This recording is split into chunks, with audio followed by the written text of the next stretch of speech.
Hi hello ನಮಸ್ಕಾರ. ಚಿತ್ರರಂಗದ ಸವಿ ನೆನಪು ಕಾರ್ಯಕ್ರಮಕ್ಕೆ ತಮ್ಮೆಲ್ಲರಿಗೂ ಆದರ ಸ್ವಾಗತ. ನಾನು ನಿಮ್ಮ ಪ್ರೀತಿಯ ಗೆಳೆಯ ಸುನಿಲ್ ಪ್ರಕಾಶ್ ಮಾತಾಡ್ತಾ ಇದ್ದೀನಿ. ಇವತ್ತು ನಾನು ಯಾರನ್ನ ಇಂಟ್ರ್ಯೂ ಮಾಡ್ತಾಯಿದ್ದೀನಿ ಗೊತ್ತಾ?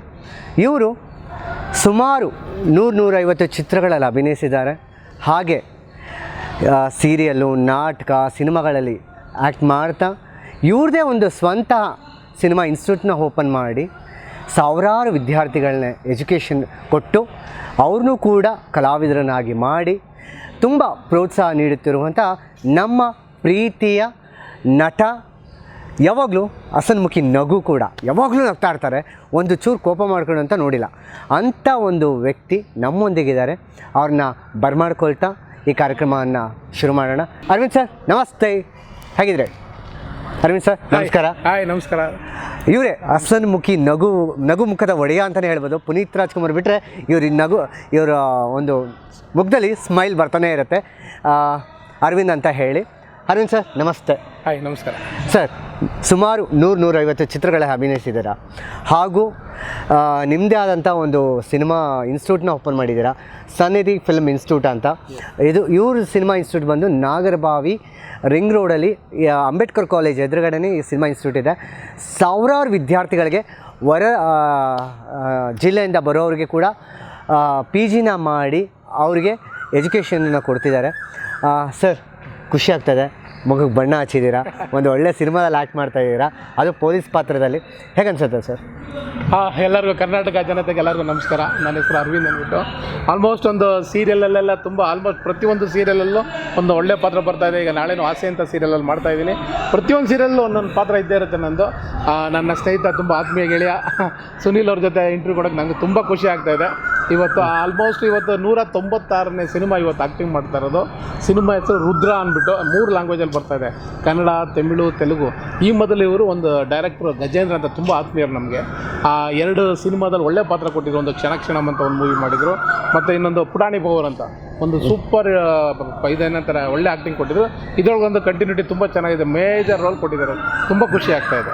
ಅರವಿಂದ್ ಸರ್, ನೀವು ಮೂಲತಃ ಯಾವ ಊರಿನವರು? ನಾನು ಹುಟ್ಟಿ ಬೆಳೆದಿದ್ದೆಲ್ಲ ಆ್ಯಕ್ಚುಲಿ ಇದು ಮದ್ದೂರು ಹತ್ರ ಇದು ಚೆನ್ನೇಗೌಡನ ದುಡ್ಡಿ ಅಂತ ಇದೆ, ಅಲ್ಲಿ ಆ್ಯಕ್ಚುಲಿ ಎಜುಕೇಷನ್ ಎಲ್ಲ ಮಾಡಿದ್ದು ಮದ್ದೂರು. ಹುಟ್ಟಿ ಬೆಳೆದಿದ್ದೆಲ್ಲ ಮದ್ದೂರು ಸಿಟಿನಲ್ಲೇ. ನಮ್ಮ ತಂದೆ ತಾಯಿ ಊರು ಬಂದ್ಬಿಟ್ಟು ಬೈರಾಪಟ್ಟಣ, ಚನ್ನಪಟ್ಟಣದ ಹತ್ರ. ಆ್ಯಕ್ಚುಲಿ ನಾವು ವಿದ್ಯಾಭ್ಯಾಸ ಅಂತೆ ನಮ್ಮ ಬೆಳವಣಿಗೆ ಎಲ್ಲ ಮದ್ದೂರಲ್ಲಾಯಿತು. ಹಾಗಾಗಿ 2 ಊರು ಒಂದೇ ನಮಗೆ. ಅಂದರೆ ನೀವು ನಮ್ಮ ಅಕ್ಕಪಕ್ಕದ ಊರಿನವರೇ. ಮಂಡ್ಯ, ಬೆಂಗಳೂರು ಟು ಮೈಸೂರು ಅದೆಲ್ಲ ನಮ್ಮ ಅಕ್ಕಪಕ್ಕದ ಊರವರೇ. ಮಧ್ಯದಲ್ಲಿ ಬರುವಂಥ ಒಂದು ಚನ್ನಪಟ್ಟಣ ಕೂಡ. ಸರ್, ಈಗ ಈ ಸಿನಿಮಾ ಊರು ಹೆಂಗೆ ಬಂತು ಸರ್? ನಿಮ್ಮ ಮನೇಲಿ ಯಾರಾದರೂ ಕಲಾವಿದರುಗಳಿದ್ರಾ? ಇಲ್ಲ, ನಾನು ಕಲಾವಿದನಾಗಬೇಕು ಅಂತ ಕನಸಿನಲ್ಲೂ ಅಂದ್ಕೊಂಡಿರಲಿಲ್ಲ. ನಾವು ಎಕ್ಸ್ಪೆಕ್ಟೇ ಮಾಡಿರಲಿಲ್ಲ ಕಲಾವಿದರು, ನಾವು ಕಲಾವಿದರು ಆಗ್ತೀವಿ ಅಂತ. ನಾವೆಲ್ಲ ಸೈಕಲ್ ತುಳ್ಕೊಂಡು ಶಿವಣ್ಣ ಇರೋದು, ರಾಘವೇಂದ್ರ ರಾಜ್ಕುಮಾರ್, ಯಾವುದು ಭರ್ಜರಿ ಗಂಡು ಅಂತ ನಮ್ಮೂರಲ್ಲಿ ಮಂಡ್ಯ ಹತ್ರ ಒಂದು ಥಿಯೇಟ್ರ್ ಧರ್ಮಶ್ರೀ ಓಪನ್ ಇತ್ತು. ಆವಾಗ ಸೈಕಲ್ನ ತುಳ್ಕೊಂಡು ಶಿವಣ್ಣನ ನೋಡೋಕೆ ಹೋಗ್ತಾಯಿದ್ದೋ. ಆದರೆ ಶಿವಣ್ಣ ಅವರೆಲ್ಲ ಇವರೆಲ್ಲ ಆ್ಯಕ್ಟಿಂಗು ಇದೆಲ್ಲ ಮಾಡ್ತದ, ನಾವು ಅವ್ರ ಜೊತೆ ಆ್ಯಕ್ಟಿಂಗ್ ಮಾಡುವಂತ ನಾನು ಎಕ್ಸ್ಪೆಕ್ಟ್ ಮಾಡಿಲ್ಲ. ಬೆಂಗಳೂರಿಗೆ ಏನಂತಾರೆ ಜೀವನ ಕಟ್ಕೊಳ್ಳೋಕ್ಕೋಸ್ಕರ ಬಂದಾಗ ಅವಾಗ ಪರಿಚಯ ಆಯಿತು. AK-47 ಅಂತ ಹೆಂಗೆ ನಮ್ಮ ಸ್ನೇಹಿತರ ಬಳಗದಿಂದ ಒಬ್ಬರು ಚಿಕ್ಕ ಪಾತ್ರ ಕಲಾವಿದರು ಅಂತಾರೆ, ಆ ಥರ ಚಿಕ್ಕ ಪಾತ್ರದಿಂದ ನಾವು ಬಂದವರು. ಅವರು AK-47 ಚಿಕ್ಕ ಪಾತ್ರ ಏನಂದರೆ ಶಿವರಾಜಪ್ಪ ನಾವು ನೋಡೋಕ್ಕೇ ಸೈಕಲ್ನಲ್ಲಿ ಹೋಗಿದ್ರು, ಅವ್ರ ಜೊತೆನೇ ಆ್ಯಕ್ಟಿಂಗ್ ಮಾಡೋದು, ಅವ್ರ ಜೊತೆನೇ ಊಟ ಮಾಡೋದು, ಅವ್ರ ಜೊತೆನೇ ಇರೋದು. ಈಗ ನಾವು ನಮ್ಮ ಗೆಳೆಯರು ಹೆಂಗಿದ್ದೀವಿ ಸುನೀಲ್, ಅದೇ ಥರ ಶಿವರಾಜಕುಮಾರ್ ಜೊತೆ ಆ್ಯಕ್ಟಿಂಗ್ ಮಾಡೋದು, ಅವ್ರ ಜೊತೆನೇ ಊಟ ಮಾಡ್ತಾಯಿದ್ದೀವಿ. ಅದಕ್ಕಿಂತ ಸಂತೋಷ ನಾವು ಮಾಡ್ಬೋದಾ ಅಂತ ಏನೋ ಒಂಥರ ಮೈಂಡಲ್ಲಿತ್ತು. ಆಗಿಂದ ಬಂತು ಫಸ್ಟ್ ಸ್ಟೇಜೇ AK-47ಇಂದ. ಸರ್, AK-47 ಆಯಿತು. ನಮ್ಮ ಕನ್ನಡ ಚಿತ್ರರಂಗದ ಅಂತ ಹೇಳಿದ್ರೆ ಭೀಷ್ಮ ಅಂತಲೇ ಹೇಳಿದ್ರೆ ತಪ್ಪಾಗಲ್ಲರು. ನಮ್ಮ ಪ್ರೀತಿಯ ಅಪ್ಪಾಜಿ ಅಂದರೆ ಡಾಕ್ಟರ್ ರಾಜ್ಕುಮಾರ್ ಅವರು ಮೊದಲ ಬಾರಿಗೆ ನೋಡಿದಾಗ ಏನು ಅನಿಸ್ತದೆ ಸರ್ ನಿಮಗೆ ಅಪ್ಪಾಜಿ ಬಗ್ಗೆ? ಅಪ್ಪಾಜಿ ಜೊತೆ ಆ್ಯಕ್ಟಿಂಗ್ ಒಂದು ಚಿಕ್ಕ ರೋಲ್, ಅದೇ ಕಲಾವಿದ್ರು ಅಂತಾರಲ್ಲ, ಹಿಂಗೆ ಕಮಿಷನರ್ ಆಫೀಸ್ ಇದೆ ನಮ್ಮ ಕಣಿಗಂ ರೋಡ್ ಹತ್ರ. ಆ ಕಮಿಷನರ್ ಆಫೀಸ್ ಚಿಕ್ಕದೊಂದು ಪಾತ್ರ, ರಾಜ್ಕುಮಾರ್ ಒಂದು ಚೇರ್ ಮೇಲೆ ಕೂತ್ಕೊಂಡು ಹೊನ್ನವಳ್ಳಿ ಕೃಷ್ಣ ಸರ್ ಏನೋ ಡೈಲಾಗ್ ಅದ ಸಾಂಗಲ್ಲಿರ್ಬೋದು, ಆಗದು ಜನರಿಂದ ನಾನು ಮೇಲೆ ಬಂದೆ ಅಂತ ಒಂದು ಸಾಂಗ್ನಲ್ಲಿ ನಾವೆಲ್ಲ ಚಿಕ್ಕ ಕಲಾವಿದ್ರು ಜೈ ಜೈ ಅನ್ನೋ ಥರ ಕರ್ಕೊಂಡೋಗಿದ್ರು. ಅವರ ಅಣ್ಣವ್ರನ್ನ ಹತ್ತಿರದಿಂದ ಅಬ್ಸರ್ವ್ ಮಾಡ್ತಾಯಿದ್ದೀವಿ. ಅವರು ಎಲ್ಲ ಗೊತ್ತು. ಒಬ್ಬ ಒರಿಜಿನಲ್ ಇನ್ಸ್ಪೆಕ್ಟ್ರ್ ಬಂದುಬಿಟ್ಟು ಆ ಗನ್ ಹಿಂಗೆ ಹೇಳಿದ್ರೆ ಹಿಂಗಾಗುತ್ತೆ, ಹಿಂಗೆ ಪಟನ್ ಹಿಂಗೆ ಆಗಬೇಕು ಅಂತ ಅವ್ನು ಎಕ್ಸ್ಪ್ಲೇನ್ ಮಾಡ್ತಾ ಇದ್ದಾನೆ. ಅವನು ಇನ್ನೊಬ್ರು ಹೇಳ್ತಾಯಿದ್ರೆ ಅವ್ರು ನಿನ್ನಂಥ 100 ಗನ್ ನೋಡಿದ್ರೆ ಬಿಡಪ್ಪ ಬಾಪ ಈಗ ಅಂತ ಕರೀತಾಯಿದ್ರು, ಬರ್ತಾಯಿಲ್ಲ. ಅದು ರಾಜ್ಕುಮಾರ್ ಎಲ್ಲ ಗೊತ್ತು ಅಣ್ಣವ್ರಿಗೆ. ಅವ್ರಿಗೆ ಗೊತ್ತಿದ್ರು, ಹೌದಾ ಹೀಗೆ ಆಗ್ಬೇಕಾ ಗನ್ನು, ಈಗ ಹಾಕ್ಬೇಕು ಬಟನ್ ಅದು ಎಲ್ಲ ಏನು ಗೊತ್ತಿಲ್ಲದೆ ಇದ್ರು ಕೂಡ ಅಷ್ಟು ತಿಳ್ಕೊತಾ ಇದ್ರು ಅಪ್ಪಾಜಿ. ಅದು ಇನ್ನೊಬ್ರು ಹೇಳ್ತಾ ಇದ್ರೆ ಈ ಥರ 100 ಗನ್ ನೋಡಿ 1000 ಗನ್ ನೋಡಾಕಿದ್ದಾರೆ ಎಷ್ಟು ಪಿಕ್ಚರಲ್ಲಿ ಬಿಡೋ ಬಾಪ ಡಿಸ್ಟರ್ಬ್ ಆಗ್ಬೇಡ ಅಂತ ಅವರು ಇನ್ನೊಬ್ರು ಇನ್ಸ್ಪೆಕ್ಟರ್ಗೆ ಹೇಳ್ತಾ ಇದ್ದಾರೆ. ನಾವು ನಮ್ಗೆ ಭಯ ದೂರದಿಂದ ಅಣ್ಣವ್ರನ್ನ ನೋಡ್ಕೊಂಡು ದೇವ್ರ ಥರ ನೋಡ್ತಾ ಇದ್ವಿ. ಆ ಇನ್ಸ್ಪೆಕ್ಟರ್ ಎಕ್ಸ್ಪ್ಲೇನ್ ಮಾಡ್ತಾ ಇದ್ದಾನೆ, ಆ ಇನ್ಸ್ಪೆಕ್ಟರ್ ಹೋಗ್ತಾನೆ ಇಲ್ಲ, ರಾಜ್ಕುಮಾರ್ ಶೂಟಿಂಗ್ ಇದೆ ಅಂದ್ರೂ ಅದೊಂಥರ ಅಂದರೆ ಅಪ್ಪಾಜಿ ನೋಡಿದಾಗ ಯಾರು ಕೂಡ ಅವ್ರನ್ನ ಬಿಟ್ಟು ಹೋಗಿ ಮನ್ಸು ಬರಲ್ಲ ಅಪ್ಪಾಜಿಗೆ. ಅದೇ ಥರ ಅದು ಬಿಡ್ತಾನೆ ಇಲ್ಲ ಇನ್ಸ್ಪೆಕ್ಟ್ರು, ಇವರು ಬನ್ನಪ್ಪ ಶೂಟಿಂಗ್ ಇದೆ ಕರ್ಕೊಂಡು ಹೋಗೋಣ ಅಂತ ಇದ್ದಾರೆ, ಹೋಗಲ್ಲ ಅನ್ನೋ ಒಂದು ಮೂಮೆಂಟ್ ಅಷ್ಟೇ. ಓಕೆ ಸರ್, ನಿಮ್ಮ ಒಂದು ಫಸ್ಟ್ ಸಿನಿಮಾ AK-47 ಅಲ್ಲಿಂದ ಇವತ್ತವರೆಗೂ 196 ಸಿನಿಮಾಗಳಲ್ಲಿ ಆ್ಯಕ್ಟ್ ಮಾಡಿದ್ದೀರಾ. ಹೇಗನ್ಸುತ್ತೆ ಸರ್, ಯಾವ್ಯಾವ ಪಾತ್ರಗಳನ್ನ ಮಾಡಿದ್ದೀರಾ? ಯಾಕಂದ್ರೆ ನಾನು ನೋಡಿದ್ದೀನಿ, ಪೂಜಾರಿ ಕ್ಯಾರೆಕ್ಟರ್ ಮಾಡಿದ್ದೀರಾ, ಮತ್ತು ಕಮಿಷನರ್ ಪಾತ್ರ ಮಾಡಿದ್ದೀರಾ, ರೌಡಿ ಪಾತ್ರ ಮಾಡಿ ಪ್ರತಿಯೊಂದು ಹಂತದಲ್ಲೂ ಕೂಡ ಎಲ್ಲ ಒಂದು ಕಾಮಿಡಿ ಸೆನ್ಸ್ ಇಟ್ಕೊಂಡು ಒಂದು ಸಿನಿಮಾನೂ ಕೂಡ ಮಾಡಿದ್ದೀರಾ. ಹೇಗನ್ಸುತ್ತೆ ಸರ್? ಇಲ್ಲ, ಆಲ್ಮೋಸ್ಟ್ ಎಲ್ಲ ಥರ ಪಾತ್ರನೂ ಎಲ್ಲ ಸೀರಿಯಲಲ್ಲೂ ಸಿನಿಮಾದಲ್ಲೂ ಆಲ್ಮೋಸ್ಟ್ ಎಲ್ಲ ಪಾತ್ರನೂ ಮಾಡಿದ್ದೀನಿ ಅಂತ ಹೇಳ್ಬೋದು. ಬಟ್ ಮನಸ್ಸಿಗೆ ಸ್ಯಾಟಿಸ್ಫ್ಯಾಕ್ಷನ್ ಆಗೋ ಇನ್ನೂ ಕೆಲವೊಂದು ಒಳ್ಳೆ ಸಿನಿಮಾ ಬರಬೇಕು ಅಂತ ತುಂಬ ಆಸೆ ಇದೆ. ಬಟ್ ತುಂಬ ಆತ್ಮತೃಪ್ತಿ ಆಗಿದೆ, ನನಗೆ ತುಂಬ ಖುಷಿಯಾಗಿದ್ದೀನಿ. ದೇವರು ಎಲ್ಲ ಕೊಟ್ಟಿದ್ದಾನೆ. ಇವಾಗ ಬರಬೇಕಾದ್ರೆ ಬೆಂಗಳೂರಲ್ಲಿ ತುಂಬ ಕಷ್ಟದಿಂದನೇ ಬಂದು ಇರೋಕ್ಕೆ ಮನೆ ಇರಲಿಲ್ಲ, ಇರೋಕ್ಕೆ ಜಾಗ ಇಲ್ಲ. ನಮ್ಮ ದುಮ್ಲೂರಲ್ಲಿ ಬಸ್ ಸ್ಟಾಪ್ ಅಂತ ಇದೆ, ನೀವು ನೋಡಿರ್ತೀರ, ಶನಿ ಮಹಾತ್ಮ ಟೆಂಪಲ್ ಪಕ್ಕನೇ. ಅಲ್ಲಿ ಏನಂದರೆ ಆ ದೇವಸ್ಥಾನ ಕಟ್ತಾಯಿದ್ರು. ನಾವೆಲ್ಲ ತುಂಬ ಕಷ್ಟದಲ್ಲೂ, ನಾವೇನು ದುಡ್ಡಲ್ಲಿ ಇಲ್ಲ, 1000 ರೂಪಾಯಿ ತಗೊಂಡು ಬಂದಿಲ್ಲ, ಇರೋಕ್ಕೆ ಮನೆ ಇಲ್ಲ. ಆ ದೇವಸ್ಥಾನದಲ್ಲಿ ಅವಾಗ ಬಿಲ್ಡಿಂಗ್ ಕಟ್ತಾಯಿದ್ರು ಒಂದು 25 years back. Shani Mahatma temple ಇವಾಗ ನೋಡಿದ್ರೆ ದೊಡ್ಡ ದೇವಸ್ಥಾನ ಆಗಿದೆ. ಆ ದೇವರು ಗರ್ಭಗುಡಿನಲ್ಲೇ ಡೈಲಿಯಲ್ಲಿ ಗಾರೆ ಕೆಲಸ ಮಾಡೋರು ಲಾಕ್ ಮಾಡ್ಕೊಂಡು ಹೋಗ್ತಾಯಿದ್ರು. ಅದೇ ಜಾಗದಲ್ಲಿ ಮಲಿಕೊಳ್ಳೋದು, ಬೆಳಗ್ಗೆ ಎದ್ದು ಕೆಲಸಕ್ಕೆ ಹೋಗ್ತಾಯಿದ್ದೋ, ಬೆಳಗ್ಗೆ ತನಕ ಸೈಕಲ್ ತಗೊಂಡು AK-47 ಪಿಕ್ಚರ್ ಶೂಟಿಂಗ್ ಹೋಗ್ತಾಯಿದ್ದೋ, ಬೆಳಗ್ಗೆ ಅಲ್ಲಿ ಟಿಫನ್ ಊಟ ತಿಂಡಿ ಎಲ್ಲ ಆಗ್ಬಿಡ್ತಾಯಿತ್ತು, ಸ್ನಾನ ಇಲ್ಲಿ ಮಾಡ್ಕೊಳ್ತಾಯಿದ್ದೋ. ಅದೊಂಥರ ಖುಷಿ ಅನ್ನಿಸ್ತು. ಇವಾಗ ದೇವ್ರು ಅಷ್ಟು ಕಷ್ಟಪಟ್ಟು ಬಂದು ಇವಾಗ ದೇವ್ರು ಎಲ್ಲ ಕೊಟ್ಟಿದ್ದಾನೆ, ಒಳ್ಳೆ ಹೆಸರು ಕೊಟ್ಟಿದ್ದಾನೆ, ಡಾಕ್ಟರೇಟ್ ಪದವಿನೂ ಕೊಟ್ಟ ಇತ್ತೀಚೆಗೆ. Congratulations for doctorate. ಇನ್ಮೇಲಿಂದ ಡಾಕ್ಟರ್ ಅರವಿಂದ್ ಅಂತ ಕರಿಬೇಕು ಅವ್ರನ್ನ. Thank you. ಎಲ್ಲ ಥರ ಬಿರುದನ್ನು ಕೊಟ್ಟರು, ತುಂಬ ಖುಷಿ ಆಯ್ತು, ಎಲ್ಲ ಕೊಟ್ಟಿದ್ದಾನೆ ದೇವರು ಅಂತ.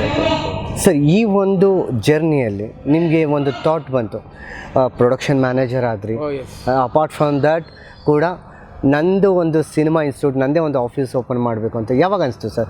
ಯಾಕೆಂದರೆ ಸಾವಿರಾರು ಕಲಾವಿದರುಗಳಿಗೆ ನೀವು ಅವಕಾಶ ಕೊಟ್ಟಿದ್ದೀರಾ ಪಾರ್ಟಿಸಿಪೇಟ್ ಮಾಡಿ.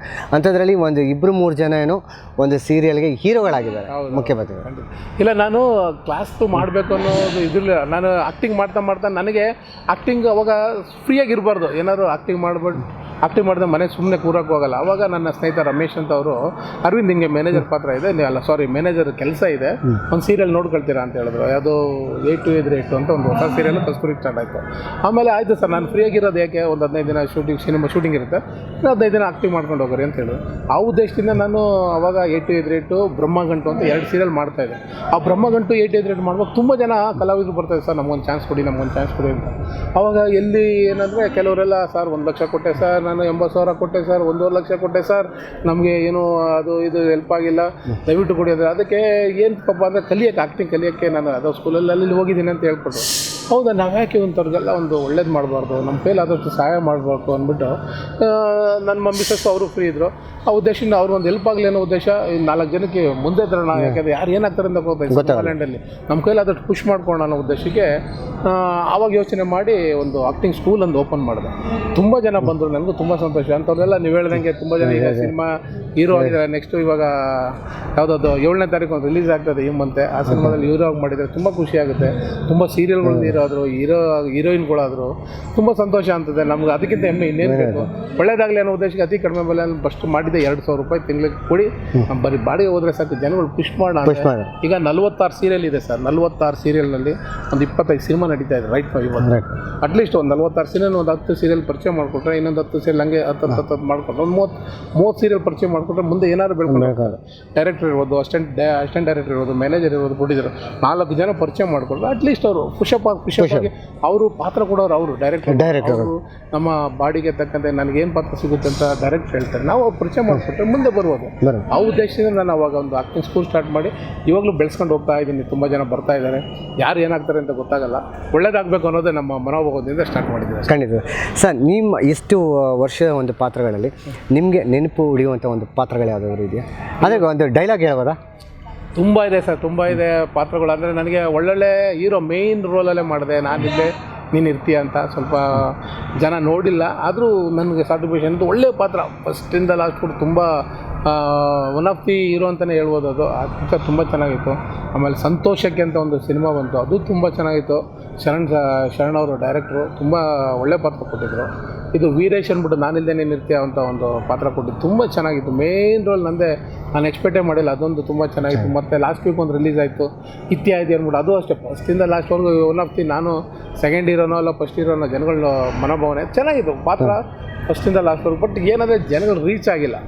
ಇವಾಗ ನೋಡಿ ಚಿಕ್ಕ ಪಾತ್ರ ಮಾಡಿದೆ, ಅದು KGF 2 ಅಂತೆ, ಎಲ್ಲೋದ್ರು KGF 2ನಲ್ಲಿ ಮಾಡಿದ್ರಲ್ಲಿ ಚೆನ್ನಾಗಿತ್ತು ಕಾನ್ಸ್ಟೇಬಲ್ ಪಾತ್ರ ಹಾಗೆ ಅಂತಾರೆ. ಅಂದರೆ ಚಿಕ್ಕ ಪಾತ್ರ ಮತ್ತೆ ಹೆಸರು ತಗೊಂಡು ಒಳ್ಳೆ ಹೆಸರು ಕೊಡ್ತದೆ. ಇಂಡಿಯಾ ಇರುವ ಕರ್ನಾಟಕದಲ್ಲಿ, ತಮಿಳ್ನಾಡು, ನನಗೆ ನನ್ನ ಫ್ರೆಂಡ್ಗಳು ಬಾಂಬೆಲಿರೋರೆಲ್ಲ ಫೋನ್ ಮಾಡಿ, ಮಗ ಅರವಿಂದ ನೋಡ ನಿಂದು ಸೀನ್ ನೋಡಿದಾಗ ನಾನು ತುಂಬ ಖುಷಿ ಆಯಿತು. ಅಲ್ಲಿ ಬಾಂಬೆಲಿ ಕೆಲಸ ಮಾಡ್ತಾರೆ, ತಮಿಳ್ನಾಡಲ್ಲಿ ಕೆಲಸ ಮಾಡ್ತಾರೆ, ಆಂಧ್ರದಲ್ಲಿ. ಹೌದಾ, ಏನು ಮಗ ಏನು ಅದು ಚಿಕ್ಕ ಸೀನ್ ಕೊಡೋ, ಈ ಥರ ದೊಡ್ಡ ಮಾಡಿದ್ದೀನಿ ನೋಡಲ್ವ ಅಂತ ನಾನು ಗೇಲಿ ಮಾಡಿದೆ.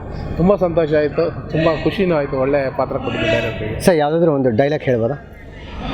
ಡೈಲಾಗ್ ಒಂದೇನು, ತುಂಬ ಚೆನ್ನಾಗಿದೆ, ತುಂಬ ಇದೆ.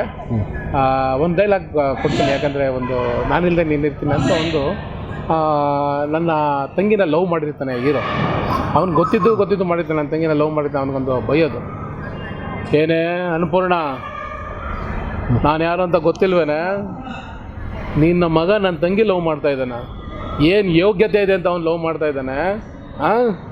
ಹೀಗೆ ಏನಾದ್ರು ಅವನು ಲವ್ ಗಿವ್ ಅಂತ ನನ್ನ ತಂಗಿಯಿಂದ ಏನೋ ಅಲ್ದ್ರೆ ತುಕ್ಕಡ ಮಾಡಾಕ್ಬಿಡ್ತೀನಿ, ತಿಥಿ ಮಾಡೋಕ್ಕೆ ಎಣಕ್ಕೆ ಬೂದಿನೂ ಸಿಗಬಾರ್ದು, ಹಂಗೆ ಮಾಡಾಕ್ಬಿಡ್ತೀನಿ, ಹುಷಾರ್ ಅಂತ ಒಂದು ಚಿಕ್ಕ ಡೈಲಾಗು. ತುಂಬ ಅಂದರೆ ಜೋಶ್ ಹೇಳ್ಬೇಕಿತ್ತು, ಬಟ್ ಎಲ್ಲ ಇದೆ ಚಿಕ್ಕದಾಗಿ ಒಂದು ಡೈಲಾಗ್. ಸರ್, ಚಿಕ್ಕದಾಗಿ ಹೇಳಿದ್ರು, ಆ ಒಂದು ಎಕ್ಸ್ಪ್ರೆಷನ್, ಆ ಒಂದು ಮಾಡ್ಯುಲೇಷನ್ ತುಂಬ ಚೆನ್ನಾಗಿತ್ತು. ಸರ್, ಈಗ ಬೆಂಗಳೂರಿಗೆ ಬಂದ್ರಿ, ಇನ್ಸ್ಟಿಟ್ಯೂಟೆಲ್ಲ ಮಾಡಿದ್ರೆ, ಈ ನಿಮ್ಮ ಹುಡುಗರಲ್ಲಿ ಯಾರಾದರೂ ಒಬ್ಬರು ಕೆಲವರು ಸಾಕಪ್ಪ ನನಗೆ ಆ್ಯಕ್ಟಿಂಗ್ ಫೀಲ್ಡ್ ಏನು ಬೇಡ ಬಿಟ್ಟೋಗಿರೋರು ಇದ್ದಾರೆ, ಹೌದು ಆಯಿತಾ, ತಿರುಗಿ ಉಳಿಯೋರು ಇಲ್ಲ, ನಾನು ಹಠ ಮಾಡಿ ನಾನು ಸಾಧಿಸ್ತೇನೆ ಅಂಥದ್ರಲ್ಲಿ ಸ್ಟೂಡೆಂಟ್ಸ್ ಈಗ ಆ್ಯಕ್ಟಿಂಗ್ ಹೀರೋ ಆಗಿರೋರು ತಿರ್ಗಾ ಮತ್ತೆ ನಿಮ್ಮ ಇನ್ಸ್ಟಿಟ್ಯೂಟಿಗೆ ಬಂದು ನಿಮ್ಗೇನಾದರೂ ವಿಷಯಸ್ ಎಲ್ಲ ತಿಳಿಸೋದಿದೆಯಾ? ಹೌದೌದು, ತುಂಬ ಜನ ಬಂದಿದ್ದಾರೆ. ನಮ್ಮದು ಈ ಬೈಕ್ಸ್ಗಳಲ್ಲಿ ಸ್ವಲ್ಪ ಹಾಕಿ ಅದು ಕೊಳ್ತಿರ್ತೀವಿ ವೀಡಿಯೋ. ತುಂಬ ಜನ ಹೀರೋ ಆಗುತ್ತೆ, ತುಂಬ ಖುಷಿ ಆಯ್ತು ಅಂತ ನಮ್ಮ ಆಫೀಸ್ ಬಂದು ನನ್ನ ಸ್ವೀಟ್ ಎಲ್ಲ ಕೊಟ್ಟು ಹುಡುಗರಿಗೆಲ್ಲ ಎಂಕರೇಜ್ ಕೊಟ್ಟು ಹೋಗಿದ್ದಾರೆ. ಹಾಗೆ ಇವಾಗ ಯಂಗ್ ಮ್ಯಾನ್ ಅಂತ ಇದೇ 7ನೇ ತಾರೀಕು ರಿಲೀಸ್ ಆಗ್ತಾಯಿದೆ. ಅದೇ ಆ ಸಿನಿಮಾದಲ್ಲೂ ಹೀರೋ ಆಗಿ ಮಾಡಿದ್ದಾನೆ ನಮ್ಮ ಸುನೀಲ್ ಅಂದ್ಬಿಟ್ಟು. ಅವನಿಗೆ ಏನು ಗೊತ್ತಿರಲಿಲ್ಲ ಪಾಪ. ನಾವೊಂದು ಸಿನಿಮಾ ಯಾವುದೋ ಒಂದು ಸಿನಿಮಾದಲ್ಲಿ ಚಿಕ್ಕದಾಗಿ ಪರಿಚಯ ಮಾಡಿಕೊಟ್ಟೆ, ಅಲ್ಲಿ ಡೈರೆಕ್ಟರ್ ನೋಡ್ಬಿಟ್ಟು ಏನು ಚೆನ್ನಾಗಿದೆ ಅಂದ್ಬಿಟ್ಟು ನೆಕ್ಸ್ಟ್ ಸಿನಿಮಾಗೆ ಹೀರೋ ಆಗ್ತಾನೆ. ತುಂಬ ಖುಷಿ ಆಗುತ್ತೆ. ನಮ್ಮ ಅಲ್ಲಿ ಸುನೀಲ್ ಕೂಡ ನನ್ನ ಫ್ರೆಂಡ್, ಒಂದು ಡ್ರಾಮಾ ಆರ್ಟಿಸ್ಟ್ ಹುಡುಗ ಕೂಡ. ಎಸ್ ಅವನು ನಮ್ಮ ಸ್ಟೂಡೆಂಟೇ. ಅವನಿಗೂ ಒಂದು ಸಿನಿಮಾ ಯಾವುದೋ ಒಂದು ಚಿಕ್ಕ ಸಿನಿಮಾದಲ್ಲಿ ಪಾತ್ರ ಕೊಡಿಸಿದ್ದೆ. ಅವನು ಅದು ನೆಕ್ಸ್ಟ್ ಕಟ್ಟಾದ ಒಳ್ಳೆ ಪಾತ್ರ, ಅವ್ನು ಹೀರೋ ಆಗಿ ಮಾಡ್ತಾ ಇದ್ದಾನೆ. ಯಂಗ್ ಬಾಯ್ ತುಂಬ ಖುಷಿ ಆಗುತ್ತೆ. ನಮ್ಮ ಸ್ಟೂಡೆಂಟು ಹೀರೋ ಆಗಿ ಮಾಡ್ತಾ ಇದ್ದಾನೆ ಅಂತ. ಈ ಥರ ಅನೇಕರು ಇದ್ದಾರೆ, ತುಂಬ ಸಂತೋಷ ಆಗುತ್ತೆ. ಅದಕ್ಕಿಂತ ಚಿಕ್ಕ ಪಾತ್ರ ಮಾಡ್ತಾ ಇರೋರು ತುಂಬ ಸಂತೋಷ ಅನಿಸುತ್ತೆ. ನಾವು ಕ್ಲಾಸ್ ಸ್ಟಾರ್ಟ್ ಮಾಡೋದು ಬೇರೆಯವ್ರಿಗೆ ಹಿಂಗೆ ಎಲ್ಪ್ ಆದರೆ ನಮ್ಗೆ ಅಷ್ಟೇ ಸಂತೋಷ. ವೀಕ್ಷಕರೇ, ಇಷ್ಟೊತ್ತು ನಮ್ಮ ನಟರಾದಂಥ ಅರವಿಂದ್ ಸರ್ ಬಗ್ಗೆ ಮಾತುಕತೆ ಆಡ್ಕೊಂಡ್ವಿ. ಹಾಗೆ ಮುಂದಿನ ಕಾರ್ಯಕ್ರಮ, ಮುಂದಿನ ಸಂಚಿಕೆಯಲ್ಲಿ ಮತ್ತೊಬ್ಬನ ಭೇಟಿ ಮಾಡೋಣ. ಅಲ್ಲಿವರೆಗೂ ನಮಸ್ಕಾರ.